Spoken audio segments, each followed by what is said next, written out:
Chief justice Pakistan یحییٰ آفریدی کی زیر صدارت سپریم کورٹ کا فل کورٹ اجلاس جاری۔ چیف جسٹس کا منصب سنبھالتے ہی پہلے روز سپریم کورٹ میں مقدمات کی تیز ترین سماعت، 1 گھنٹے میں 24 سے زائد مقدمات نمٹائے۔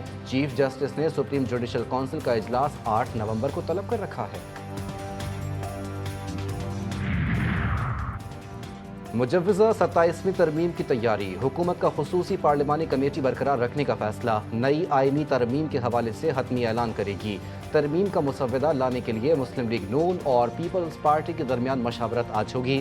دونوں جماعتوں کے رہنما قومی اسمبلی اجلاس کے موقع پر ملاقات کریں گے۔ مخصوص نشستوں کے کیس میں توہین عدالت کی درخواست سپریم کورٹ میں دائر۔ پی ٹی آئی وکیل سلمان اکرم راجہ نے درخواست میں موقف اختیار کیا کہ عدالت مخصوص نشستوں کے فیصلے پر عمل درآمد کا حکم دے اور الیکشن کمیشن کے خلاف توہین عدالت کی کارروائی بھی کرے۔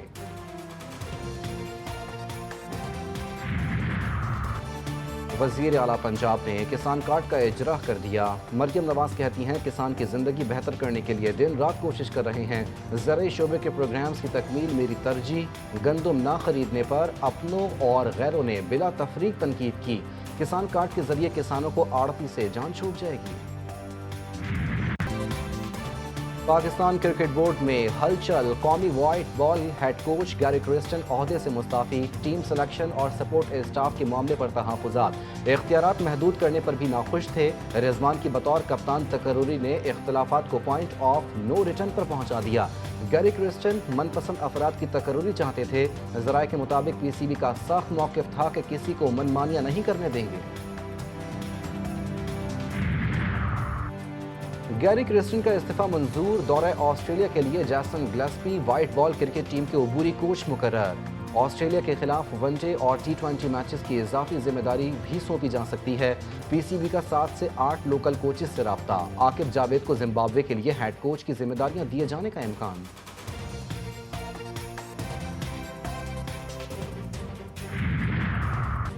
پاکستان کرکٹ بورڈ کا سلیکٹرز کو ٹیم کے ساتھ بھیجنے کا فیصلہ، پہلے مرحلے میں اسد شفیق بھی آسٹریلیا جائیں گے۔ Chairman P C B Mohsin Naqvi نے منظوری دے دی۔ قومی کرکٹ ٹیم کے 7 کھلاڑی آسٹریلیا روانہ، بابر اعظم، شاہین آفریدی، نسیم شاہ، حارث رؤف اور فیصل اکرم شامل۔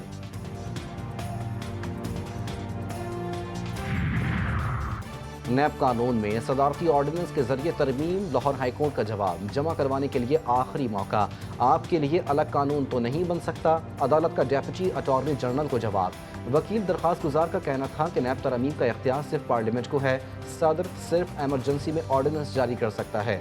وکیل درخواست گزار کے دلائل۔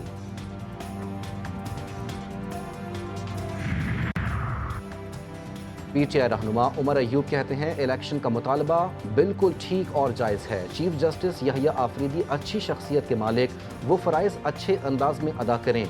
علیمہ خان کہتی ہیں یہ بھول جائیں کہ ہم چپ رہیں گے، ہو سکتا ہے اس پریس کانفرنس کے بعد دوبارہ گرفتار ہو جائیں۔ 1 کروڑ 6 لاکھ بچے ہم نے ان کو پولیو کے قطرے پلانے، ہر ڈسٹرکٹ میں خاص طور پہ ڈپٹی کمشنرز کی ڈیوٹی لگائی، اور میں نے یہ بھی کہا ہے کہ جی جو ڈپٹی کمشنر اپنا ٹارگٹ پورا نہیں کرے گا he will have to face consequences۔ آئینی عدالتیں بنانے کا فیصلہ میثاق جمہوریت میں موجود ہے۔ 18 سال بعد بلاول بھٹو آئینی ترمیم میں کامیاب ہوئے۔ وزیر اعلیٰ سندھ سید مراد علی شاہ کا تقریب سے خطاب، بولے دنیا میں پولیو ختم ہو چکا، پاکستان میں کیسز کا ہونا شرم کی بات ہے۔ ارسا کے غلط فیصلے کے خلاف ہم CCI میں گئے۔ اسپیکر پنجاب اسمبلی ملک احمد خان نے کہا ہے کہ سیاسی عدم استحکام کی وجہ سے معیشت پر بوجھ پڑا، پارلیمنٹ کی ترمیم درست سمت کی جانب قدم ہے، بار کے نمائندے بینچ کے ساتھ مل کر ورکنگ انوائرمنٹ بہتر کریں، عدلیہ میں ججز کی تعداد کم ہوتی کام نہیں ہو سکتا، میڈیا سے گفتگو۔ معزز مہمانوں کو خوش آمدید، چیئرمین سینٹ سے چیئرمین روسی فیڈرل اسمبلی کی ملاقات۔ یوسف رضا گیلانی کا کہنا تھا کہ روسی وفد کا دورہ دونوں ممالک کے درمیان پرانے تعلقات، تعاون کا تسلسل، علاقائی امن خوشحالی کے لیے تعاون جاری رکھیں گے۔ باہمی تعاون کو بڑھانے کے لیے بھی دونوں ممالک پرعزم ہیں۔ اسرائیلی جنونیت کے خلاف اقوام متحدہ بھی الرٹ، ایران کی درخواست پر سلامتی کونسل کا ہنگامی اجلاس طلب، عباس عراقچی کہتے ہیں عالمی ادارہ صہیونی دہشت گردی کی مذمت کرے، یہ حملہ بین الاقوامی قوانین اور اقوام متحدہ کے مسودے کی خلاف ورزی ہے، تہران حکومت ظالمانہ کارروائی کا جواب دینے کا مکمل حق رکھتی ہے۔ صہیونی حکومت کے انسانیت سوز مظالم، غزہ پر رات سے جاری بمباری اور گولہ باری میں 53 افراد شہید، شاتی کے مہاجر کیمپ پر حملہ، 11 افراد جان سے گئے، نصیرات، شجاعیہ اور جبالیہ میں بھی میزائل حملے، القسام بریگیڈ کے جبالیہ میں صہیونی فوج پر مہلک وار، کئی فوجی ہلاک اور زخمی کرنے کا دعویٰ، مصری صدر عبد الفتاح السیسی کے 2 دن کی جنگ بندی کی تجویز، صہیونی وزیر اعظم نے مسترد کر دی۔ لبنان پر بھی صہیونی حملے جاری، طائر اور سیدون میں رہائشی عمارتوں پر بمباری، ملبے کا ڈھیر بن گئی، 24 افراد شہید اور کئی زخمی، شہید ہونے والوں میں اسپتال کے عملے کے لوگ بھی شامل، حزب اللہ نے اسرائیل پر راکٹوں کی بارش کر دی، مقبوضہ علاقوں میں صہیونی فوج کی تنصیبات کو نشانہ بنا دیا۔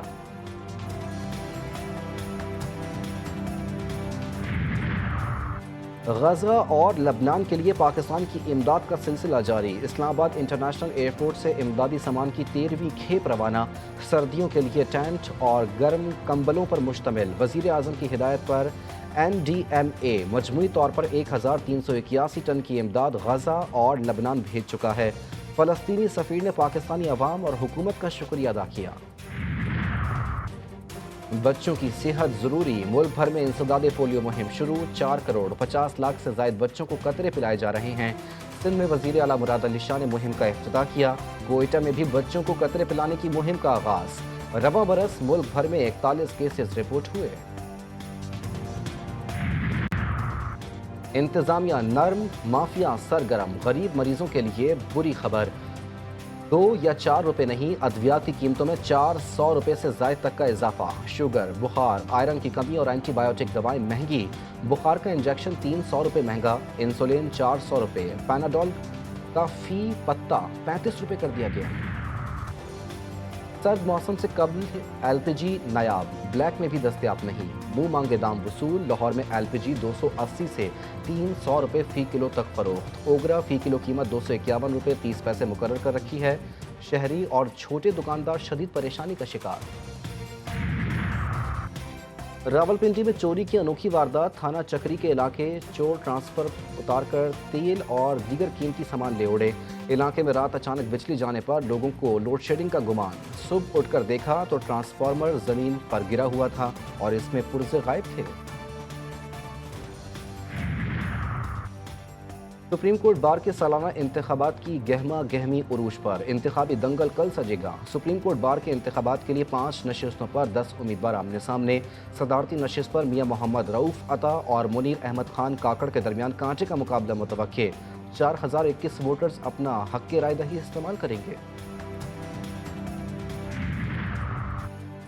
جاپان کے پارلیمانی الیکشن میں حکمراں پارٹی کو بڑا جھٹکا، لبرل ڈیموکریٹک پارٹی اکثریت سے محروم، مطلوبہ اکثریت 233 کے مقابلے میں حکمراں جماعت اور اس کے اتحادی جماعتیں 215 نشستیں جیت سکیں۔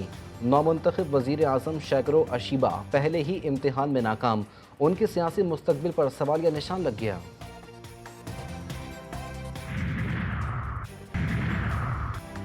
کراچی کا تاریخی ہاکی اسٹیڈیم خستہ حالی کا شکار، کینٹونمنٹ بورڈ اور SBCA نے اسٹرکچر خطرناک قرار دے دیا، اسٹیڈیم کا انتظام فیڈریشن کے نامزد صدر طارق بگٹی کے حوالے، ہاکی اسٹیڈیم کی لیز بھی 18 ماہ سے ختم، سندھ حکومت نے 3 سال پہلے اسٹیڈیم کی تعمیر نو کا اعلان کیا تھا۔ وفاقی دارالحکومت اسلام آباد سے ملحقہ راولپنڈی کا علاقہ ڈھوک ہسو، جہاں قبرستان کے نیچے ریت کی بنی غاروں میں لوگ آج کے دور میں بھی رہائش پذیر۔